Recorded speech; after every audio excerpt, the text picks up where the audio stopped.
아직 안 오셨나? Pas de soleil, pas de soleil, pas de soleil, la-la-la. Pas de soleil, pas de soleil, pas de soleil, la-la-la.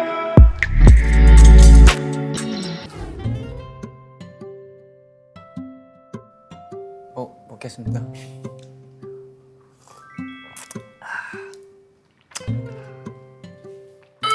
깜짝이야. 이상 어디요? 죄송합니다. 이거 이렇게 해야 되는 거죠? 잘못했습니다. 무슨 상이에요 이게? 내가 오늘 들려줄 이야기의 배경에 맞춰서 형이 한번 준비해봤어. 아니 어떤 말씀을 들려주시기를 이렇게 너랑 너무 이걸 잘 하나- 어울리는 것 같아서. 저랑 죄송합니다. 범죄자처럼 진압해야 되는. 오늘 이야기를 나눠야 되니까 일단 한번 이 책을 한번 꺼내볼래? 이 책. 그치. 제일 큰 책이죠. 엄마가 큰 책은 건들지 말라 그랬는데 어머니가 큰 책은 건들지 말라 제 그랬어. 기억에 그렇게 말씀하셨던 것 같아요. 그래도 이 책은 오늘 우리에게 아주 중요한 얘기를 던져줄 책이기 때문에 오늘 들려줄 한 작가의 이야기가 이 안에 담겨 있어. 한번 열어봐. 짜잔. 기차가 있어요. 꼬리표인데 가격인가? 당신은 어떤 삶을 살 것인가? 내가 오늘 이야기를 듣고 너에게 다시 물어보게 될 질문이야. 뭔가 약간 되게 심오한 것 같은 느낌이 드는데요. 엄청 궁금해지는데요. 이 암살 시도자들 중에 오늘의 주인공도 가담되어 있었어. 암살 시도자 오늘 주인공 작가 아니었어요? 이거는 정면에서 신성모독이야 지금. 결국 그 강연은 도중에 중단이 됐고 나치의 감시를 받게 돼. 히틀러와 대치 관계가 여기서부터 시작이 된다. 오늘 이야기의 배경은 독일이야. 독일. 독일하면 뭐가 떠올라? 일단 맥주, 소세지. 소세지 맛있죠. 먹는 거로만. 아니 뭐 베를린 장벽도 있고. 종교개혁, 마틴 루터. 그리고 독일하면 빼놓을 수 없는 역사가 있어. 이거 한번 볼래? 빵, 땅 따먹기인가? 그리고 이거는 문. 맞죠. 하나씩 뒤집어 볼래 카드를? 카드. 하나씩. 뒤집어서 읽어봐 주세요. 유대인 가족이 거주하는 아파트에는 유대인 별을 전시해야 한다. 아리아인과 비아리아인 아이들은 함께 놀 수 없다. 베를린의 유대인들은 오후 4시에서 5시 사이에만 음식을 살 수 있다. 이것들이 뭘 것 같아? 일단 유대인에 대한 어떤 제약인 것 같아요. 그러니까 독일이면 나치의 뭐 유대인에 대한 차별? 맞아. 유대인 차별.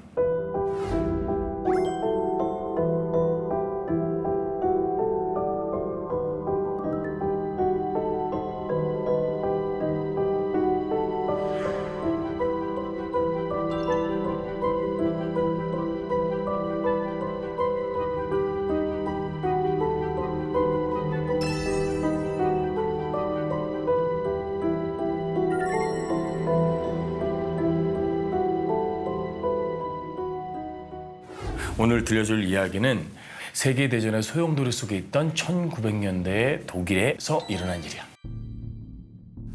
1900년대. 그때는 1919년 1차 세계대전이 끝나고 패전국이 된 독일은 베르사유 조약이라는 걸 맺게 돼. 이 전쟁의 책임이 독일에게 있다고 규정을 하고 엄청난 금액의 배상금을 요구하게 되는 거지. 근데 거기다 엎친 데 덮친 격으로 세계 경제 대공황이 일어났어. 그러니까 때문에 대량 실업이 일어나고 저민층들이 몰락을 하면서 굶어 죽는 사람들을 속출을 한 거야. 그러니까 나라가 완전 망할 위기에 처하게 된 거지. 근데 더 이상 물러설 곳이 없던 독일인들이 이 모든 책임의 원망을 유대인들한테 돌리기 시작했어. 왜 유대인이 그 원망의 대상이 되는 거예요? 왜냐면 그 당시 유대인들은 독일 인구의 3%밖에 없었는데 독일 경제의 40%를 좌지우지하고 있었대. 그러니까 본인들은 굶어 죽어가고 있는데 그렇지. 유대인들은 점점 부자가 돼가고 있어요. 그렇지. 독일인들 생각하기에 자신들의 삶은 점점 어려워지는데 유대인들은 막 경제를 좌지우지하면서 계속 부를 늘려왔다는 생각이 들었던 거야. 그런데 이런 분위기를 틈타서 등장한 사람이 있는데 아주 유명한 사람이야. 이렇게. 히틀러. 맞았어. 나오는구나 역시. 맞았어. 히틀러는 당시 독일인들이 가지고 있었던 그 유대인에 대한 반감을 이용해서 유대인은 열등하고 독일인들은 우수한 혈통이라고 주장을 하면서 사람들의 마음을 사로잡기 시작해. 이제 그런 흐름을 타고 히틀러는 독일인들의 자존심을 회복할 영웅이자 메시아로 여겨지게 되는 거야. 메시아. 메시아면 신격화했다는 거. 그렇지. 완전 한낱 사람이. 사람을 신격화한 거지. 근데 더 충격적이고 화가 나는 건 당시 독일 교회랑 그리스도인들이 이 말도 안 되는 히틀러와 나치의 만행에 동조했다는 사실이야. 기독교인들이요? 아니 어떻게 그런 말도 안 되는 아니 교회가 어떻게 교회가 그럴 수 있나 싶잖아. 그것도 그리스도인들이. 그렇죠. 근데 그런 분들만 존재했던 건 아니고 또 다른 그리스도인들이 다른 움직임이 움트고 있었어. 메마른 땅에서. 자, 그러면 둠둠 두두둠 둠둠 두두둠 저기 많이 듣던 건데. 두두둠. 자, 한번 열어보시게. 그렇죠. 그 작전 같은 거야. 익숙하지? 몰래 뜯어봐요. 안 보여. 이게 뭐죠? 몰래 뜯어. 몰래.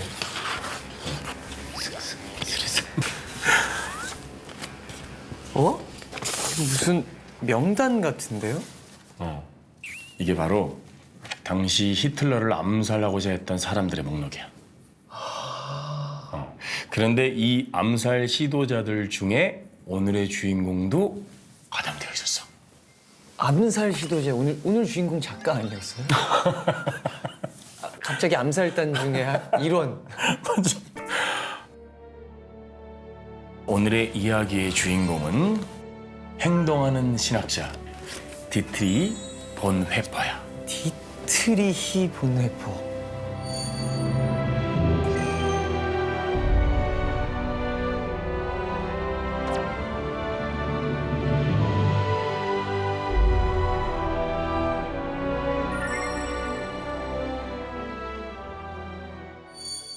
본헤퍼에 대해서 들어본 적은 있어? 들어본 적 없어요. 근데 뭔가 의지가 강하게 생기셨다고 해요. 맞아요. 이름은 들어본 적 없어도 찬양은 들어본 적 있지 않아? 찬양이요? 이거지.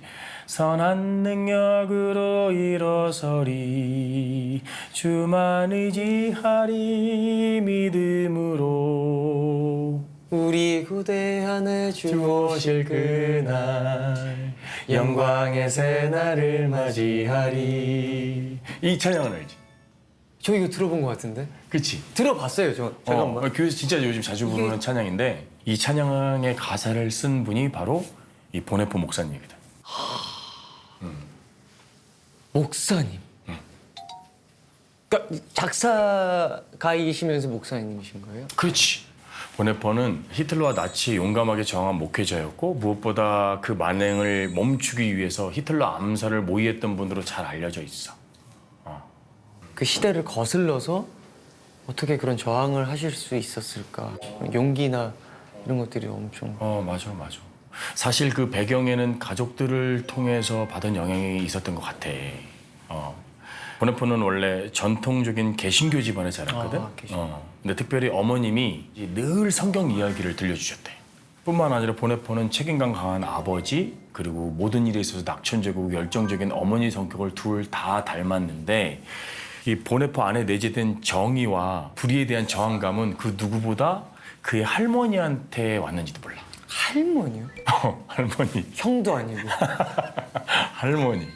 자, 이분이 바로 본헤퍼의 할머니 율리 본헤퍼인데 이분의 강직함을 보여주는 일화가 하나가 있어.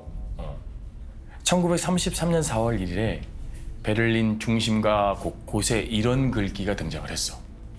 유태인 상점 출입 금지. 나치 정권이 법적으로 유대인들의 생활을 제한하면서 유대인이 운영하는 상점에 대해서도 불매 운동을 했는데 각 유대인 상점 앞에는 악명 높은 나치 돌격대들이 거길 지키고 서 있었던 거야. 돌격대. 이름만 들어도 근처에도 가기 싫은. 근데 바로 그때 당당한 걸음으로 그 돌격대를 뚫고 들어간 사람이 바로 할머니. 할머니.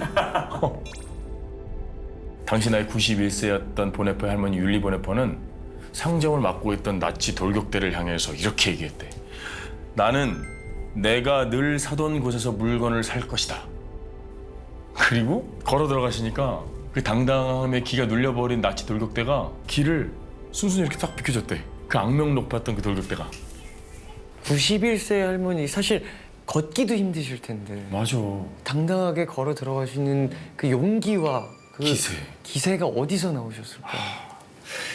아마도 그런 모습을 가까이 보고 자랐을 테니까 그 영향이 보네포한테까지 아주 크게 미쳤던 것 같아.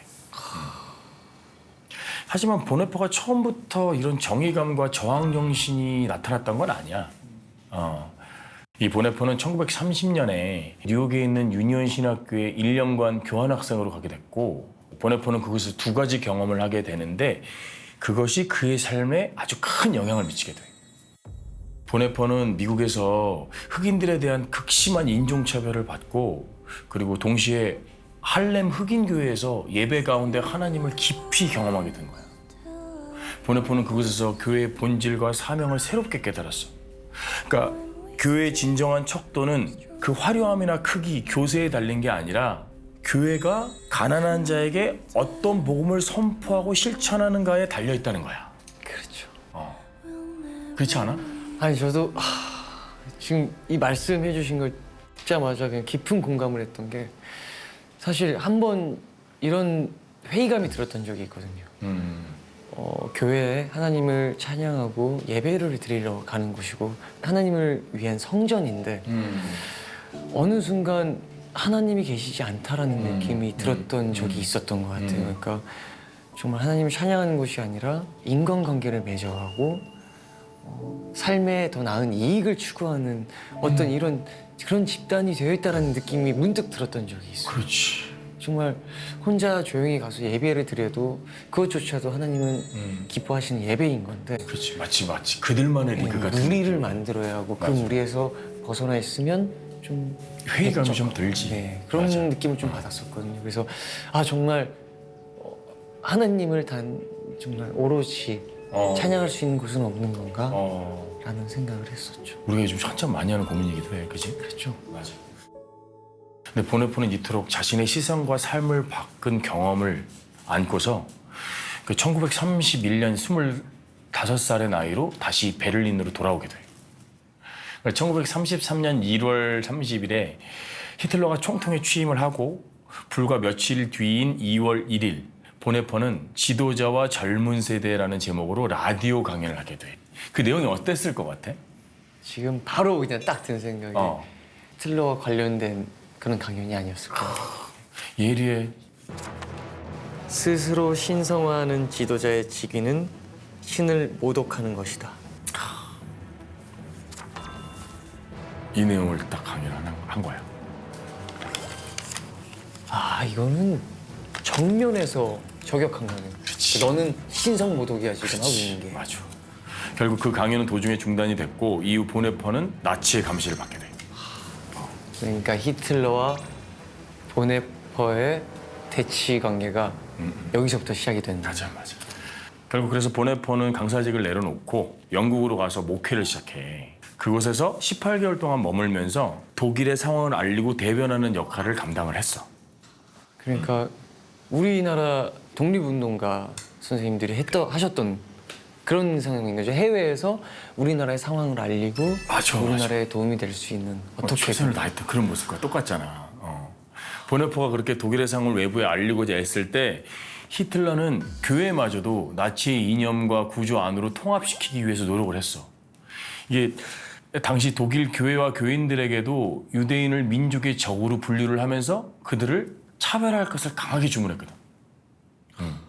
하지만 이런 주류에 저항하는 그리스도인들이 일어나기 시작을 했고 그들을 중심으로 고백교회가 시작이 됐어. 고백교회. 이거 한 번만 읽어봐 줄래? 경건하게 읽어야 될 것 같은데. 안전한 길에는 평화에 이르는 길이 존재하지 않습니다. 평화에 이르려면 위험을 무릅써야 하기 때문입니다. 평화는 그 자체로 엄청난 모험이기에 절대로 안전할 수 없습니다. 평화는 안전의 반대입니다. 안전을 요구하는 것은 자기를 지키고 싶어 하기 때문입니다. 평화는 하나님의 계명에 우리 자신을 송두리째 내어드리는 것을 의미합니다. 안전을 바라지 않으면서 믿음과 복종으로 민족의 운명을 전능하신 하나님께 맡기는 것을 의미합니다. 이기적인 목적을 위해 민족의 운명을 조작하려고 해서는 안 됩니다. 무기로는 전쟁에서 이길 수 없습니다. 하나님이 함께 하셔야 이길 수 있습니다. 길이 십자가로 이어질 때에만 전쟁에서 이길 수 있습니다. 그러니까 이걸 읽으니까 목사님의 저항이 어떤 인간적인 분노, 분에 대한 것이 아니고 하나님 앞에서의 어떤 깊은 고민과 그리고 평화를 위한 헌신 그런 것 같다는 생각이 들더라고요. 맞아. 난 그게 핵심인 것 같아. 사실 보네포 목사님의 문장이나 말이 여기저기 근본 없이 사용되기도 하는데 사실 그분이 어떤 마음으로 그 시대에 저항하셨는지는 우리가 깊이 살펴봐야 할 문제인 거지. 그런 의미에서 그의 신앙과 신학을 더 깊이 이해하기 위해서 중요한 책 한 권을 소개할까 해. 드디어 진짜 책이. 이 책입니다. 책인데 제가 최근에 이걸 읽고 있거든요. 근데 너무 좋고 너무 어려워. 나를 따르라. 이순신 장군님 같지 않냐? 나를 따르라. 적군을 물리쳐. 그거 아니겠죠?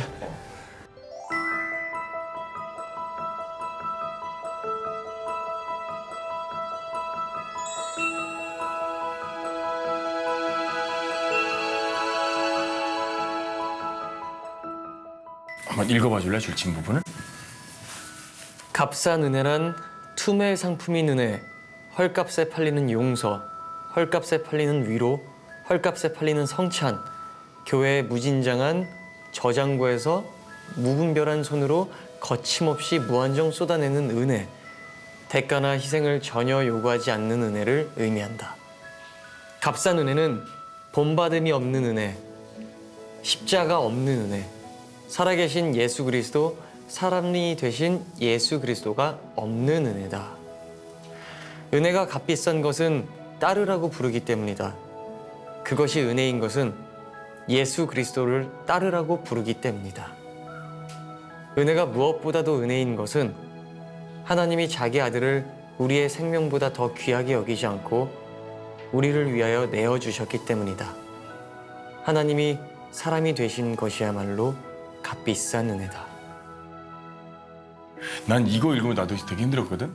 근데 막 요즘 그런 생각이 들더라고. 나도 쉽게 생각하면 이런 거였어. 값싼 은혜는 그냥 요즘 교회에서 은혜 받아 복 받으실 거예요 뭐 이런 식으로 그냥 더 폄하해 버리잖아.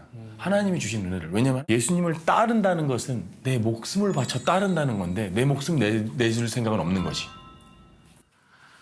그냥 우리 왔으니까 은혜 받을 거야. 그리고 그냥 받고 세상은 또 원래 살던 대로 살아. 그게 값싼 은혜. 값비싼 은혜는 그 은혜를 내 몸에 지니고 세상을 사는 거. 그 고통을 갖고 대가를 치르는 거. 내가 그거를 희생할 용기가 있는 뭐 이런 내용인 것 같아. 그러니까 우리가 생각하는 우리가 요즘에 겪었던 모든 은혜가 사실 값쌀지도 모르는 거지. 나는 이 구절이 진짜 감명 많이 받았거든. 뭐 망치로 한 대 맞은 것 같았어 그 당시. 그러니까 이 본 회퍼 목사님의 신앙심이 이 정도였기 때문에 기꺼이 유대인을 위해서 그 불길로 뛰어드실 수 있으셨던 거죠. 맞아. 그 성경 말씀에도 있잖아. 지극히 작은 자 한 사람에게 하는 것이 곧 예수님께 하는 것과 같은 것이다. 이게 바로 제자의 삶인 거지. 그러니까 이렇게 이야기를 듣고 계속 듣다 보니까 충분하다가 아니라 더 알고 싶어지는 것 같아요. 읽고 싶어지지. 네. 그렇지만 전 일단 들을래. 끝까지 듣고. 네. 만약 베를린 시내 한 거리에서 미친 운전자가 자신의 자동차로 인도를 넘고 있다면 저는 목사로서 죽은 자들을 위해 장례를 치르고 희생자 가족들을 위로하는 일만 하지는 않을 것입니다. 만약 이와 같은 상황에 처해 있다면 차 위로 뛰어올라 운전대에서 운전자를 끌어내려야만 하지 않겠습니까? 어쩌면 이 수만 명의 목숨을 앗아간 히틀러야말로 미친 운전자가 아니었을까